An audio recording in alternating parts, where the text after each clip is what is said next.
বন্ধুরা 20 foot by 40 ফুটের একটা হোর্ডিং ডিজাইন বানিয়ে দেখাবো আজকে আপনাদের। এই সংস্থাটির একটি ডিজাইন আমি পূর্বেই বানিয়ে রেখেছিলাম, কিন্তু এখন আমি বানাবো একটু ডিফারেন্ট মডেলে। আর আপনাদের সামনে আমি এই 20 ফুট 40 ফুটের যে কাজটা করছি এটা রেজুলেশন 400 দিচ্ছি। আপনারা লক্ষ্য করছেন যে আপনারা সাধারণত 12 দিয়ে ডিভাইডেড করে বা গুণ করে সেটাকে 480 বাই 220-তে কাজ করেন, আর 72 কিংবা 100-তে কাজ করেন। আমি বন্ধুরা বলবো যে এখানে টিপসটা ফলো করুন, তাহলে ফাইলটা আপনার ভারী হবে না এবং ডিজাইনটা খুব এইচডি কোয়ালিটিতে প্রিন্ট হয়ে যাবে। বন্ধুরা এখানে আমি টাইপিং বলুন, লেটার বলুন, লোগো বলুন বা ইমেজ বলুন, সেগুলো আমি একটা পেজে অলরেডি রেখেছি, কারণ আমি ওখান থেকে নিয়ে আমি একটা দ্বিতীয় কনসেপ্টের একটা জুয়েলারি ডিজাইন আপনাদের বানিয়ে দেখাবো। সেই জন্য একটা জুয়েলারি কনসেপ্টের ডিজাইন একটু ভিন্ন, অর্থাৎ দ্বিতীয় রূপে বানানোর জন্য আমি ইন্টারনেটে চলে গেলাম আর এখান থেকে একটা ব্যাকগ্রাউন্ড সিলেক্ট করে নিলাম। এটি আমি রেডের ওপর বানানোর চেষ্টা করব, সেই জন্য আমি একটা ব্যাকগ্রাউন্ড চুজ করলাম আর ওটাকে ওভারলে করে দিয়ে আমার ব্যাকগ্রাউন্ডের যে লেয়ারটা আছে ওটাকে আমি একটু চকলেট কালার দিয়ে দিচ্ছি। চকলেট কালারকে কেন দিচ্ছি, কারণ ওটাতে একটা হালকা এফেক্ট আসবে আর সেই এফেক্টটা দেখতে ভালো লাগবে এই জন্য। এর উপরে আমি কিছু ক্ষুদ্র কাজ করে নেব। আমি কাজগুলো ধীরে ধীরে দেখাচ্ছি। একটা বক্স ফিল করে নেব। আমার এখানে কিছু অফারের কাজ আছে, অফার টাইপিংয়ের ব্যাপার আছে, যেগুলো আমি এই বক্সের মধ্যে হাইলাইটস করব। এরপর আমি বক্সটা সেটিং করে নেওয়ার পর এটার কালার চেঞ্জ করে দেব। অবশ্যই আমি এটা একটা লাইট কালার দেব।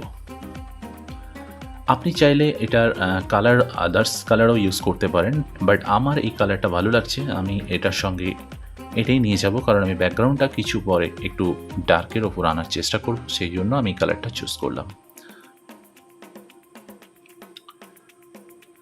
এরপর আমার এখানে যে ব্র্যান্ড নেমটা আছে জুয়েলারি গার্ডেন, এই জুয়েলারি গার্ডেনের এই লোগোসটা আমি এখানে পুট করব। তো তার আগে বন্ধুরা আমি ব্যাকগ্রাউন্ডটা আগেও বলেছি আমি একটু ডার্ক ব্যাকগ্রাউন্ড দেব, এর জন্য আমি একটা আলাদা গ্রাফিক্স ইউজ করলাম আর সেটাকে আমি ব্যাকগ্রাউন্ডে ফিল করলাম। এটা ওভারলে বা কালার মোড কিছুই আমি চেঞ্জ করলাম না, র রাখলাম। আর জুয়েলারি গার্ডেন এই সংস্থাটি বা এই জুয়েলারি শপের যে ব্র্যান্ড নেমটা আছে এটাই এদের ব্র্যান্ড নেম বা আইকন চাই বলুন, তো এটাকে আমি এখানে পুট করলাম। ট্রান্সফর্ম করে নেওয়ার পর আমি এই বক্সটাকে একটু ওপরের দিকে তুলে দিলাম, যাতে সংস্থার নামটা একটু বোল্ডেস্টভাবে আমি দেখাতে পারি।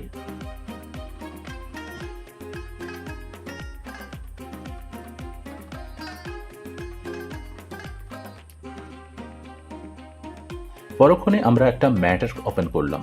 কোম্পানি কি করে, যখন আমাদের কোনো কাজ দেয় আপনারা অবশ্যই জানবেন যে তারা একটা ম্যাটার প্রোভাইড করে ডিজাইনারকে। সেই ম্যাটার এর আমার কিছু অফার বা ক্রাইটেরিয়া কিছু লেখা থাকে, সেটা অনুযায়ী আমরা কাজটা করি। আপনারা তো এই বিষয়ে ওয়াকিবহল, তো আপনাদের এই বিষয়ে বলার কিছু নেই। তো সেটা দেখে আমি জাস্ট টাইপটা করে নিলাম, তাই জন্য আমি লেফট সাইডে আমার অফার ক্যাটাগরিটাকে ওপেন করে রেখেছিলাম। এখানে 100% old gold buyback policy, IGI certified James and diamond and old gold rate as per news paper, অর্থাৎ পেপার দরের সঙ্গে এখানে গোল্ড দেওয়া হবে এবং পুরনো গহনার জন্য 100% বাইব্যাক পলিসি যেগুলো দেওয়া আছে ক্রাইটেরিয়াগুলো, ওগুলো আমি টাইপ করে নিলাম এবং এটাকে আমি স্প্রেড করে নেব এবং এটাকে আমি সেন্টার অ্যালাইনমেন্ট করে নেব, কারণ এটা সেন্টার অ্যালাইনমেন্ট নেই, এবং স্প্রেডিংটা একটু শর্ট করে নেব, কারণ এখানে আমি একটা প্যানেল দেখাবো, অর্থাৎ একটা বক্সের ওপরে রিভার্স করব বাইব্যাক পলিসিটাকে।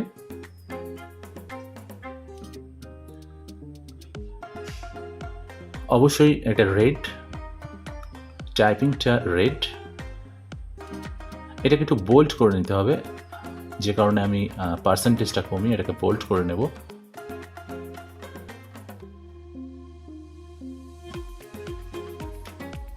টোটাল বিষয়টাকে আমি লিঙ্ক আউট করলাম, লিঙ্ক করে একটু ওপরের দিকে তুলে ট্রান্সফর্ম করে নিলাম।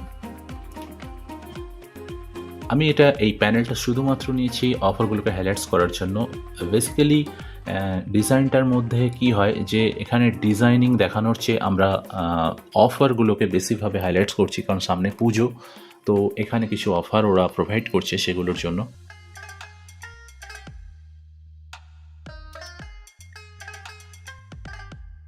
এরপর আমরা একটা রাউন্ড শেপ নেব, অর্থাৎ ওখানে যেটা নেওয়া আছে স্বর্ণালী শুভক্ষণ, ওই ওয়ার্ডটা আমরা এখানে ইনক্লুড করব, যে কারণে আমরা ওই রাউন্ড শেপটাকে এখানে নিয়ে চলে আসছি।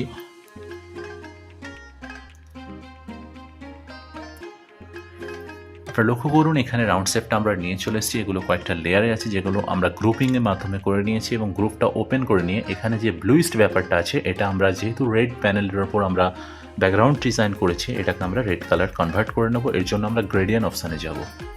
তো আমরা রাউন্ড সার্কেলটা বসানোর জন্য এই লেটারগুলোকে জাস্ট একটু ছোট করে নেব, কারণ লেটারগুলো নাহলে চাপা পড়ে যাচ্ছে। এটা ইকুয়ালি মেজারমেন্টের জন্য আমি একটু গ্রুপ করে এটাকে নিচে ডাউন করে দেখে নেবো যে এটা সঙ্গে সামঞ্জস্য হয়েছে কিনা। ওকে ডান, আমি এটাকে সামঞ্জস্য করতে পেরেছি এবং এটাকে আমি টপে তুলে নিলাম। এর পরবর্তী কাজ হচ্ছে আমি রাউন্ডের কালারটা আমি চেঞ্জ করব, অর্থাৎ ওটাকে রেডিয়াস করব। এর জন্য আমি গ্রুপটা ওপেন করলাম। গ্রুপের যেখানে আমার গ্রেডিয়েন্টের কাজ রয়েছে ওটাকে জাস্ট গিয়ে আমি 2 কালার্স এনভেল্ট করব, একটা চকলেট এবং একটা red. Stroke with outline palette, যেটা আমার নিচের একটা লেয়ার করা আছে ওটা হোয়াইটে আছে, ওটা ওখানের জন্য সাইন কালার ফিল ছিল, ওটাকে আমি এখানে হোয়াইট কালার দেব। ওটার অপোসিটি কমন আছে, আপনারা লক্ষ্য করছেন ওখানটায় অপোসিটি কালার কমানো আছে এবং একটা সরু প্যানেল গেছে, ওটাও আমি হোয়াইট কালার দিয়ে দিলাম। এর মধ্যে আমি ওখানে লিখে রাখা যে বাংলা ওয়ার্ডটা রয়েছে ওই বাংলা ওয়ার্ডটাকে এখানে আমি পুট করব।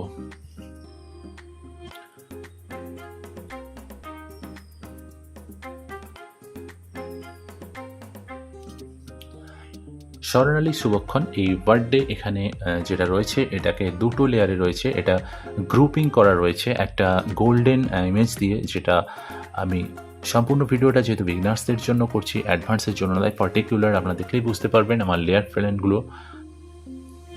এবং এখানে একটা কাজ রয়েছে যেটা হচ্ছে সেরা ডিজাইনের সেরা ঠিকানা এবং সাইন 1973, এই দুটো ব্ল্যাকে ছিল, এগুলোকে আমি জাস্ট হোয়াইট করে দেবো, কারণ রেড ব্যাকগ্রাউন্ডের জন্য এটা হোয়াইটেই ভালো আসবে সেজন্য। এরপর যে কাজটা রয়েছে সেটা হলো আমার অ্যাড্রেস প্যানেল। আমি অ্যাড্রেসটা ওখানে লিখেই রেখেছিলাম, সেই জন্য আমি এখানে জাস্ট পুট করে দেবো, আর নতুন করে লিখবো না। আমি অ্যাড্রেসটাকে এখানে নিয়ে এলাম এবং সাথে সাথে আমি অ্যাড্রেসটা বসানোর আগে একবার দেখে নিলাম যে আমার রাইট সাইডে ভালো মানাচ্ছে না লেফট সাইডে।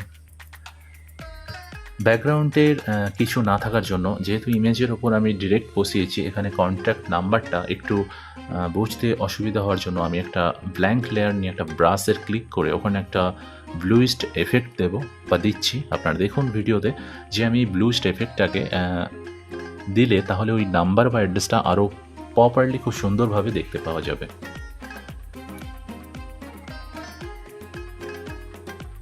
হোর্ডিং ডিজাইনে যতটা আপনাদের আগেও বলেছি যে 1 ইঞ্চ সমান 1 ফুট, অর্থাৎ 1 ইঞ্চি সমান 1 ফুট। আমরা সাধারণত কাজ করি 12 ইঞ্চি সমান 1 ফুট। তো আপনারা যখন 1 ইঞ্চ সমান 1 ফুটের কাজ করবেন তখন রেজুলেশন আপনাদেরকে 20/10 জন্য 450-500 রাখতে হবে, আর যখন আপনারা আরও বড় হোর্ডিংয়ে যাবেন তখন রেজুলেশন 400-র মধ্যে রাখতে হবে। আবার 400 থেকে 1200-র মধ্যে আপনারা 800 হতে পারে, 600 হতে পারে, সেটা হচ্ছে 20-20 ফ্লেক্সের জন্য আপনারা 600 থেকে 500 অর্থাৎ 500-র মধ্যে রাখতে পারেন। এখানে কি হয় যে আপনার ফাইলটা ভারী হবে না এবং কাজটা করতে খুব ইজিলি হবে। অনেকে যে ভুলটা করে থাকেন, আমার অনেক গ্রাফিক্স ডিজাইনার বন্ধুরা ফ্লেক্স বানাতে গিয়ে, বড় হোর্ডিং বানাতে গিয়ে অনেক সমস্যায় পড়েন, যেখানে তাদের মেশিন ক্যাপাসিটি না থাকলেও অসুবিধা হয় বা থাকলেও অসুবিধার মধ্যে পড়েন। তো আমি এখনও বলবো যে আপনারা এই টিপসগুলো ফলো করুন। এরকম অনেক টিপস নিয়ে আমি পূর্বে আবারও আসবো, যে আপনি কী কালার ইউজ করবেন, কেন করবেন, সেই কালারের পার্সেন্টেজ কী জন্য করবেন, এমনকি সেটা রেজুলেশন কত নেবেন, কেন নেবেন, আমি বিস্তারিত সমস্ত বিষয় আপনাদের সামনে তুলে ধরবো।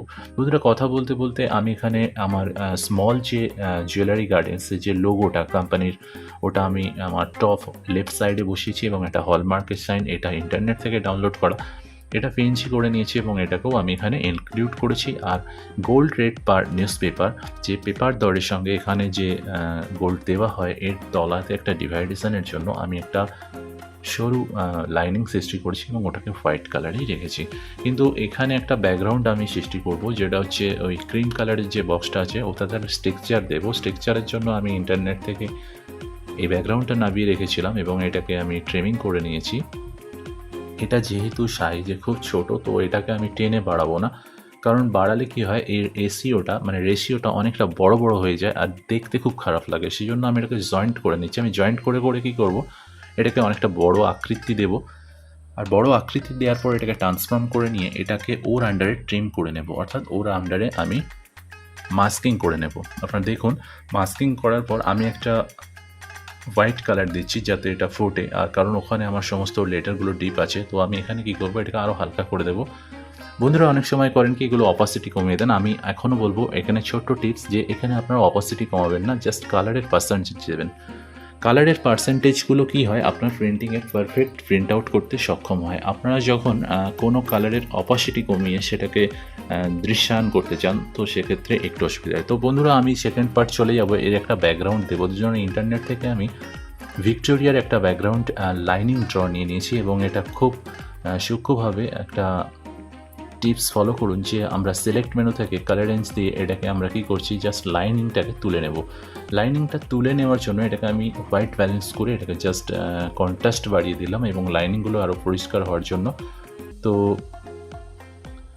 আমরা সিলেকশান এরিয়াটাকে জাস্ট কন্ট্রোল-J মেরে আলাদা করে নিলাম, আর এই ব্যাকগ্রাউন্ডটাকে আমরা তুলে নেব এই ইমেজের পেছনে। অর্থাৎ যেহেতু ওয়েস্ট বেঙ্গল আমাদের একটা কলকাতা একটা ঐতিহাসিক একটা শহর বলা যেতে পারে, অনেক কিছু সাক্ষী, তো তেমনই একটা কিছু ফিল, যেহেতু এখানে একটা সেলফি তুলছে এরকম একটা মডেল আছে, তো আমার চিন্তাভাবনা থেকে এটা কিছু দেখানো সম্ভব করলাম। আর কিছু দেখানো মানে আমি গ্রামাঞ্চলের কিছু দেখাতে পারি বা আমি দুর্গাপুর সিটির কোনো একটা কিছু দেখাতে পারি তা নয়, আমি দেখাতে চেয়েছি এখানে আপামর পাবলিক যেটা সবাই চেনে, ভিক্টোরিয়া বলুন, মনুমেন্ট বলুন, তাজমহল বলুন বা এরকম বা হাওড়া ব্রিজ বলুন, যেগুলো মানুষ সচরাচর চেনে, সবাই চেনে, একটা বাচ্চা থেকে বুড়ো সবাই চেনে, এমন একটা চেনা পরিচিত ছবি যদি আমি এখানে দেখাতে পারি, সেটা আমার লাইনিং ড্র বলুন বা সেটা সম্পূর্ণ না হলেও কিন্তু মানুষ বুঝতে পারবে ও এটা তো ভিক্টোরিয়া, এটা তো হাওড়া ব্রিজ। অর্থাৎ আপনাকে সেই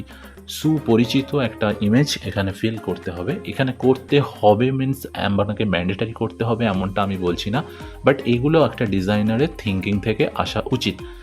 তো আমি এখানে এমন কিছু ইমেজ দেবো না যেটা বুঝতে অসুবিধা হয়। বন্ধুরা আমার ভিডিওটা যদি আপনাদের সত্যিই ভালো লেগে থাকে তাহলে অবশ্যই লাইক কমেন্ট করবেন এবং পাশে থাকবেন পরবর্তী ভিডিও দেখার জন্য। অপেক্ষায় রইলাম।